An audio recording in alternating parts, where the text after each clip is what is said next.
grow our base. So I want to kind of give everyone a little bit of an update. I'm going to wait for a second here. The vehicle's a little loud. Okay.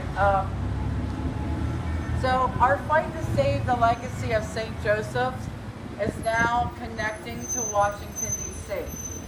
The gentleman that was hired on as the Community Planning and Economic Development, Chris Delfs, was actually hired from Washington, D.C. He was a part of doing a project where they gentrified Walter Reed Military Medical Center, right? And so what that ended up becoming, it was a hospital, it was closed, same excuses, right? Oh, there's mold, there's this and that, oh, it's not salvageable, right? So they closed it. A lot of people actually suffered very deeply because of that. And then it was gentrified into boutiques and all the usual things that they tend to build in these kind of areas. And so, you know, there's actually a massive rise of homelessness in Washington, D.C. now, right? I mean, that's what Lancaster is experiencing now because of this gentrification, right? Again, in that 1 year's time, it went up 50% in our community. And so we're linking these fights from Washington, D.C. here to Lancaster, because not only are those fights similar, but it's one of the same people actually doing the same thing. Like, what are they going to do? Go up the whole East Coast? You know? And, you know, we're in the process of trying to organize people to establish a homeless union in Washington, D.C. All right.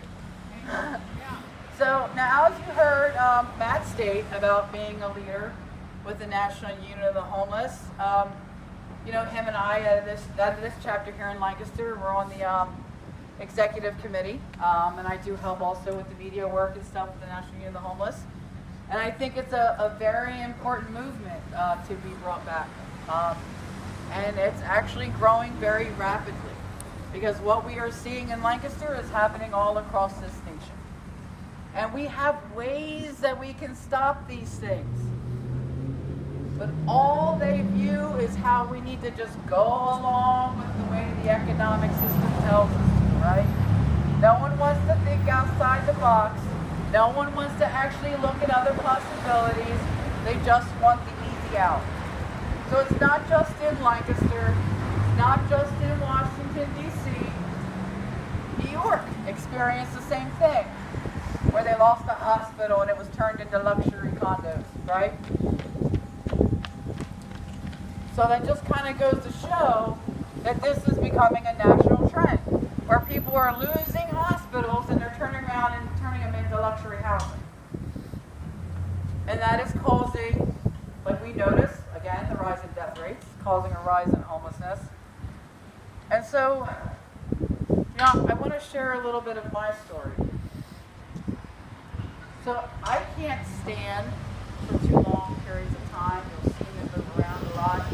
And so I don't have a pressure on my feet. I've spent years actually trying to get a proper diagnosis of what's going on, but when you're poor and you only get Medicaid, you kind of get rushed through, and you don't get thought of as well as somebody who has the money to pay for the health care they need, right?